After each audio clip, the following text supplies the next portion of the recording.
Cost accounting chapter 3 cost behaviour analysis. আজকে আমরা এই অধ্যায়ের রিগ্রেশন ইকুয়েশন বা লিস্ট স্কয়ার মেথডের অঙ্ক করব। আমাদের লিস্ট স্কয়ার মেথড যদি বলে তাহলে সেটা আমাদের রিগ্রেশন ইকুয়েশনের সূত্র ব্যবহার করে করতে হবে। এর জন্য আমরা এটাকে রিগ্রেশন ইকুয়েশন নামেও বলতে পারি। চলো আমরা শুরুতে সূত্রগুলো দেখে নেই। লিস্ট স্কয়ার মেথড বা রিগ্রেশন ইকুয়েশন মেথড এর সূত্রটি হবে y equal to a plus bx। y equal to a plus bx, এখানে y হচ্ছে এভারেজ মিক্সড কস্ট, a হচ্ছে ফিক্সড কস্ট, b হচ্ছে ভেরিয়েবল কস্ট এবং x হচ্ছে ভলিউম অফ এভারেজ প্রোডাকশন। আমাদের এভারেজ প্রোডাকশনকে আমরা x বার দ্বারা প্রকাশ করি এবং এই x বার বা এভারেজ প্রোডাকশন নির্ণয় সূত্রটি হবে total production divided total month, বা আরেকটি সূত্র আমরা বলতে পারি x bar equal to summation x divided n। Average production এর সূত্রটি হবে সামেশন x ডিভাইডেড n বা এটি। এরপর আমরা এভারেজ মিক্সড কস্টের সূত্রটি দেখব total mixed cost divided total month. আমাদের আরেকটি সূত্র হচ্ছে summation y divided n, summation y divided n। এরপর আমরা ভেরিয়েবল কস্ট পার ইউনিট নির্ণয় সূত্রটি দেখব। ভেরিয়েবল কস্ট পার ইউনিট নির্ণয় সূত্রটি হবে summation dx into summation dy, summation dx into summation dy divided summation dx square, summation dx square দ্বারা ভাগ হবে, অথবা সামেশন x বার ইন্টু সামেশন y বার ডিভাইডেড সামেশন x বারের হোল স্কয়ার। এরপর আমরা regression equation y on x যদি থাকে, regression ইকুয়েশনের অঙ্ক করার ক্ষেত্রে যখন আমাদের y on x হবে তখন আমাদের এই সূত্রটি ব্যবহার করতে হবে। সূত্রটি হলো summation xy minus summation x into summation y divided n। এখন আমাদের এই উপরের অংশটুকুকে এই নিচের অংশটুকু দ্বারা ভাগ করতে হবে। Summation x square minus summation x এর whole square divided n।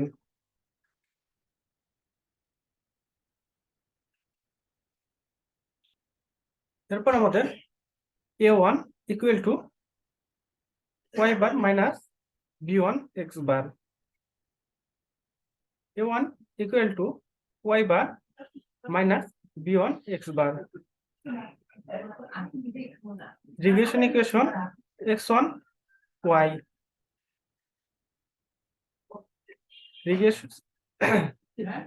Regression equation x1 y equal to, এখানে আমাদের উপরের অংশটুকু পূর্বের মতো একই থাকবে, আমাদের এখানে এসে শুধু x এর জায়গায় y হবে। এরপর আমাদের b1 equal to x bar minus 2b y বার।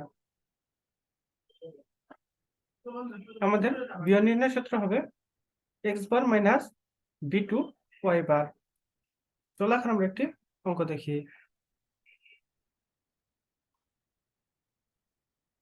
এখানে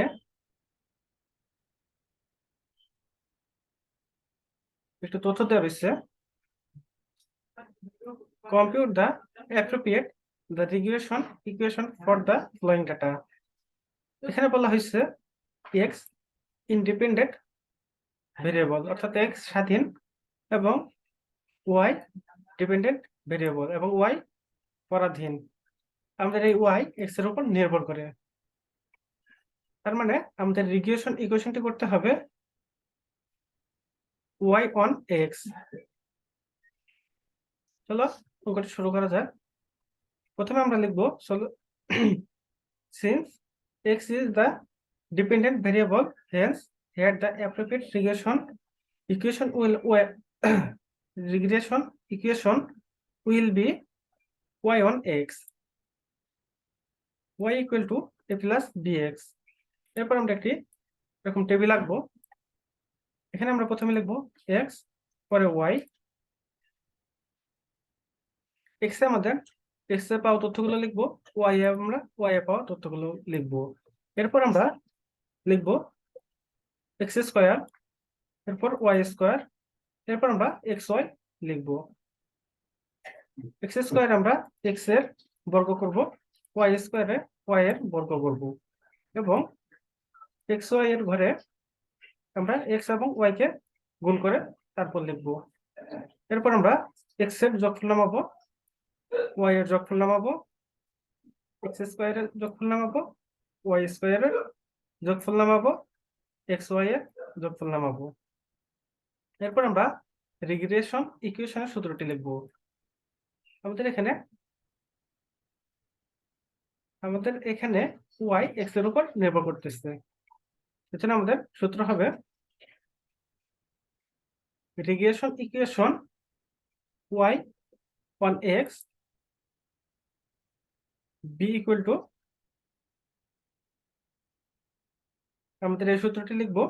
লেখার পর এখানে আমরা আমাদের মানগুলো বসাবো। Summation x y minus summation x summation y divided n. এটাকে আমরা ভাগ করব summation x square minus summation x square divided n. এখানে আমরা এক্স ওয়াই এর মান বসাবো। এখানে আমরা সামেশন এক্স এবং সামেশন ওয়াই গুণ করব এবং এন দ্বারা ভাগ করব। এন বলতে আমাদের এখানে কতগুলো সংখ্যা রয়েছে তার পরিমাণকে বোঝানো হয়েছে। এখানে আমাদের কতগুলো সংখ্যা রয়েছে তার পরিমাণকে এন দ্বারা বোঝানো হয়েছে। এরপর আমরা নিচে লিখব, এখানে আমরা এক্স স্কয়ারের মান লিখব। এখানে আমরা এক্স এর বর্গ করব এবং এন দ্বারা ভাগ করব।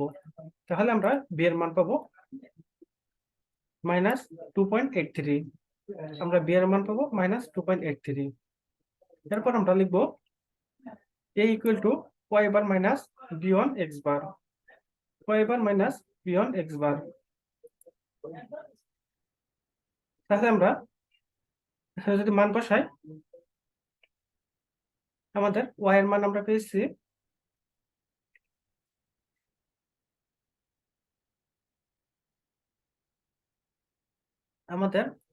y বার পেয়েছি 63 কে 6 দ্বারা ভাগ করছি, তাহলে 10.5। এখানে আমাদের y এর যোগফলকে n দ্বারা ভাগ করলে আমরা y বার পাবো 10.5 এবং b on এর মান আমরা এখানে পেয়েছি -2.8 ইনটু আমাদের x এর পর এখানে আমাদের x বার গুণ হবে।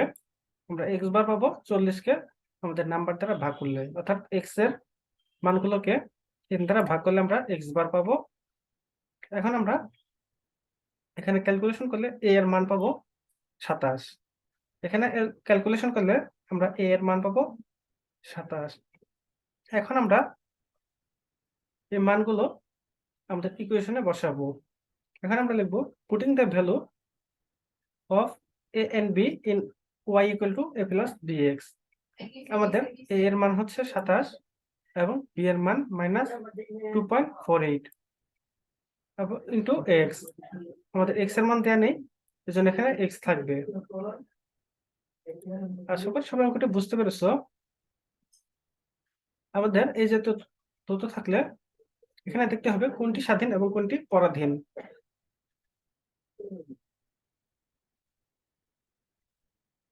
আমাদের মানগুলো যদি ছোট হয় তাহলে আমরা এই টেবিলটি ব্যবহার করব। আমাদের মানগুলো ছোট হলে আমরা এই টেবিলটি ব্যবহার করব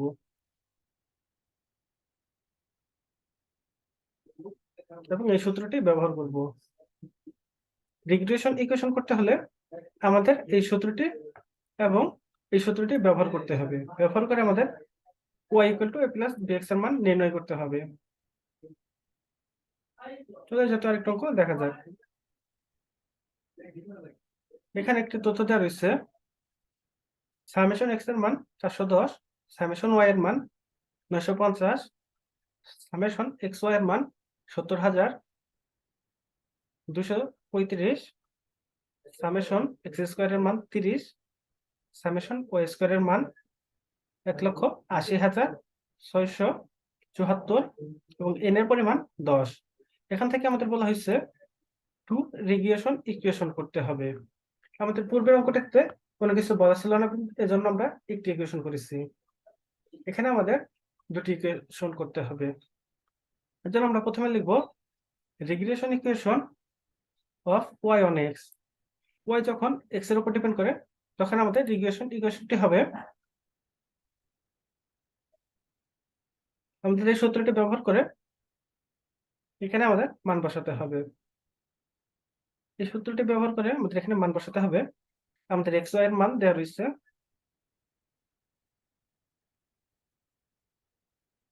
আমাদের xy এর মান দেওয়া রয়েছে। এখানে আমরা xy এর মান বসাবো, এখানে আমরা xy এর মান বসাবো,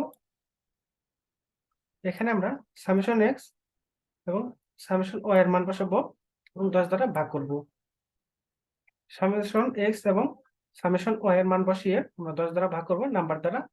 এরপর আমরা নিচে এখানে সামেশন x স্কয়ার এর মান বসাবো এবং সামেশন x কে হোল স্কয়ার করে 10 দ্বারা ভাগ করব। তাহলে আমরা b1 এর পরিমাণ পাবো 2.35। এরপর আমরা a1 এর মান নির্ণয় করব। a1 এর মান নির্ণয় করার জন্য আমাদের সূত্রটি হবে y bar minus b1 x বার। আমাদের y বার ছিল 950 এবং x বার ছিল 410। আমরা 410 কে 10 দ্বারা ভাগ করব এবং 950 কে 10 দ্বারা ভাগ করব। তাহলে আমরা y বার এবং x বারের মান পাবো। আমাদের y বারের মান হবে 95 মাইনাস আমাদের b1 পেয়েছি 2.35 ইনটু আমাদের x বারের মান 41। তাহলে আমাদের a1 হবে মাইনাস 1.35। এখন আমাদের ইকুয়েশনটি হবে y ইকুয়াল টু মাইনাস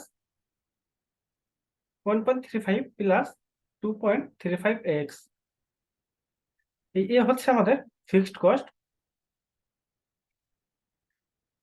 এই b হচ্ছে আমাদের ভেরিয়েবল কস্ট ইনটু x। এখন আমরা আবার একইভাবে আমরা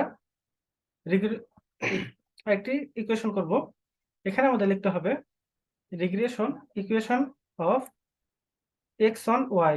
x যখন y এর উপর ডিপেন্ড করবে, একটু আগে আমরা y অন x করেছি, এখন আমরা x অন y করব। এখানে আমাদের সেম সূত্র হবে, শুধু আমাদের এখানে x এর পরিবর্তে এখানে শুধু আমাদের x এর পরিবর্তে y হবে। এরপর আমরা এখানে মান বসাবো, এখানে আমরা মান বসাবো, এখানে আমরা মান বসালে আমাদের b2 এর মান পাবো 0.35। এখানে আমরা আমাদের b2 এর মান পাবো 0.35। এখন আমরা এখানে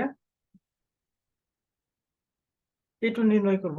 a2 নির্ণয়ের জন্য আমাদের সূত্র হবে x bar minus b1 y বার। আমরা x বার পেয়েছি,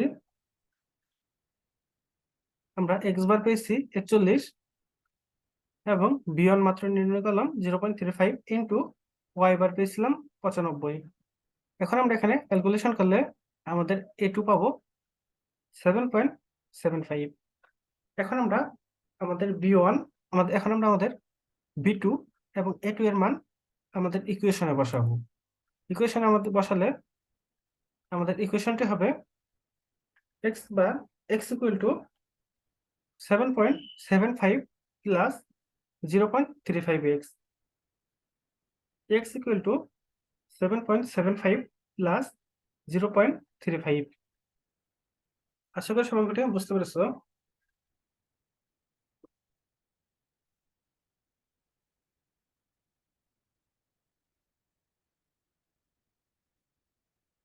এখানে আমাদের এই তথ্যগুলো থেকে বলা হয়েছে 2 রিগ্রেশন ইকুয়েশন নির্ণয় করতে হবে।